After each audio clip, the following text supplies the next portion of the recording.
Hi, children of God. This is Yolanda from Writing with Purpose. Today I'm coming to share my near-death experience. This video was triggered because I just recently shared my writing journey on this platform, and it reminded me of around the time when went to a church called what was the name of that church? Something fire. I mentioned it in my video. I want to say Hands of Fire, but it's not Hands of Fire. Gosh, my mind just went blank. But basically, it kind of triggered this video because right around the time that I was laid hands on in 1998, this is when this actually happened to me. So, but I just wanted to come on here to share my testimony. A friend, we were in college at the time, and I was helping her transport her stuff to college in Macon, Georgia. And so it started out in the morning where it was raining and the weather just was not good. So we decided to wait until later on in the day before we got started and headed out on the road. So basically we waited pretty much all day. I think it was like 1 o'clock when we finally left, and she went to pick up the truck, and there was an issue with the first truck she got, so she complained and said she wanted to get a different truck.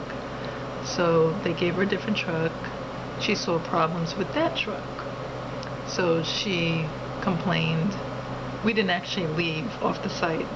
She complained and said, there was a problem with that. The third truck they gave us, there was a problem with that one also. So they finally gave us a different truck. She didn't find any problems, so we got on the road. We stopped off to get gas, and I was sitting in the truck, but I was feeling like this anxiety. I can't really describe it. I was just feeling very anxious, and so I got out of the truck. I was in the passenger side. I got out of the truck, and she was pumping gas in the back. So I stood in between the truck and the gas pump, and immediately my whole body, I was just trembling inside. I could not stop trembling. I didn't know what was going on, but I didn't say anything to her. She pumped the gas. We got back in the truck. We got on our way. We're going 75 south. The truck is driving and it's going real slow. Okay, I think we were in the third. Atlanta has very, big, thick highways, 6-lane highways. So we were, I think, in the third or fourth lane on the fast side. And she was like pumping on the gas, and she's like, this truck is not going any faster. I think we was only going about 50 miles.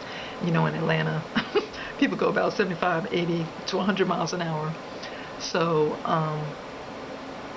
she was just, we can barely push it. We were trying to push it. So she got over into the next lane, which was like the middle lane, and which I think is the third lane.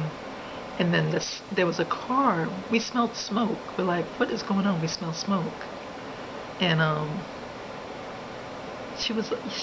we were like, she was checking to see if it was the air conditioner. She was checking, we didn't know where it was coming from. And then I looked to the right side of me, and I see this car flagging us. Get over, get over, get over. And we're like, what? And he was literally going crazy, flagging us to move over, move over, move over. So she slowly, goes into the next lane all the way over, and she noticed that she can't stop the truck. So she's like, Yolanda, I can't. The brake's not working. I said, what do you mean the brake's not working? She's pumping, she's trying to pump the brake. It's not working. So I look in the rearview mirror, and when I see just black smoke, all I see is black smoke. She starts slowing the truck down by hitting the emergency railing, that metal rail that runs across the highway and the interstate, and she's bouncing off of that to slow down the truck. We actually hitting, it's like in a movie, we're actually hitting the metal to slow down the truck, back and forth, bouncing the truck back and forth. And when I saw that smoke, I did not even think. I opened my door, was not even thinking that she was bouncing the truck back and forth. I could have been crushed by the truck. I jumped out of the truck, and in the midst of jumping out of the truck, I see flames shooting from underneath the truck. Literally, I could feel the heat on my calf, both of my calves, when I'm jumping out of the truck. I landed on my feet. The truck wasn't going that fast, but it was still it was going still pretty fast. But it was fast, it was slow enough where I landed on my feet. And I kind of stumbled, but I didn't fall. And I didn't even think twice. I didn't even think about her. I was literally, when I saw that fire, it threw me off. And I just thought about, I just got to get out. I just got to jump. It was an automatic reaction. And when I jumped, the truck just kept rolling. And then I saw my friend, she jumped out of the truck. And we both hugged each other, and we were just crying, and we were hugging each other, and we were just crying and crying and crying. The truck rolled down a little further. We watched it roll down, and it finally stopped. And then all of a sudden, it just burst into flames. It burst into flames.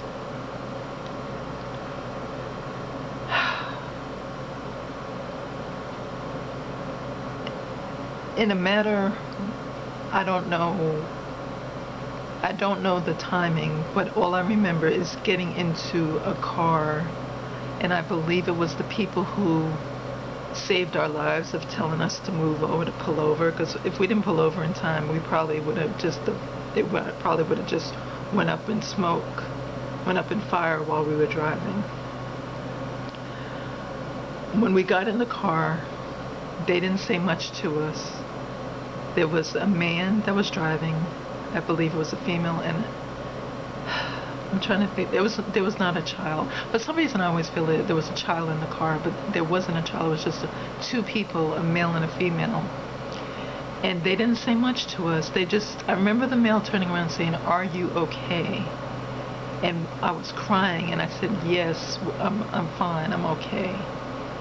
He didn't say a word. Neither one of them spoke. They never said anything. When the police came, they waited with us until the police came and the firemen. And we got out the car to file a report. And while we're talking to the police, I turned back to say thank you, and the car was gone. I truly believe that those were angels. Just the way it was, everything happened, and the way there was no speaking. They were just sitting with us until we got calm, and there was a sense of peace in the car, and they didn't say a word. All they asked if we were okay, and that was it. And the fact that they just left and disappeared, I didn't even see when the car left.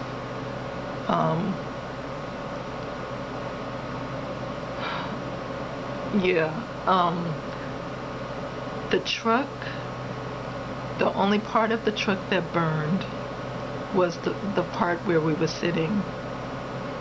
All of her stuff, all of her belongings was saved. They were not burnt. They did not catch on fire. It just had smoke damage. Where we were sitting was burnt to a crisp. I have photos.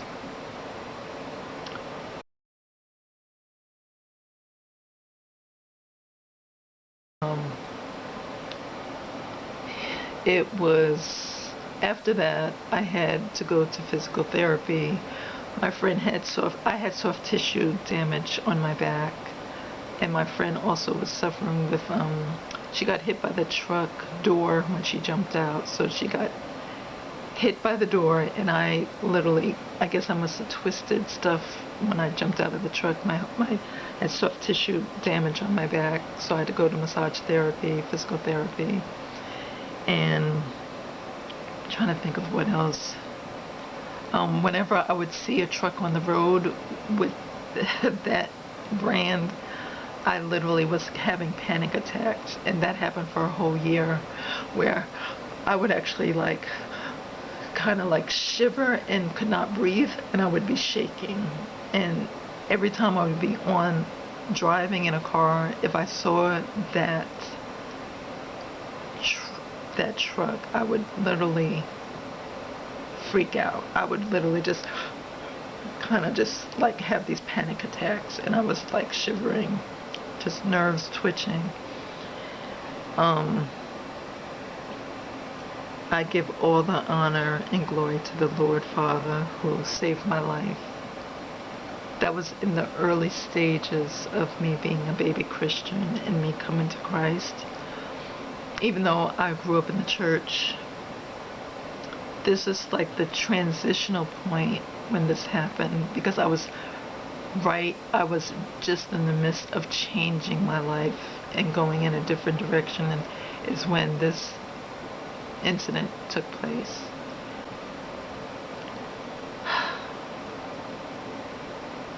I came out without a scratch. I mean, I had soft tissue damage, but Lord Jesus, He saved my life, and I give Him all the glory and all the honor and all the praise. And He definitely had a calling over my life and a protection over my life. And I just felt like I needed to share this story. I believe I have shared it on my blog, and I believe I also shared it on Instagram in a story or on a post.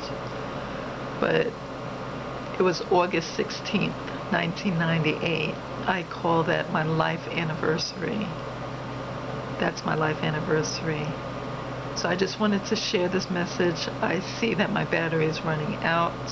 Don't have much time before this camera goes out. So thank you for joining me on this video today, and we will see you on the next one. Peace and much love. God's blessings.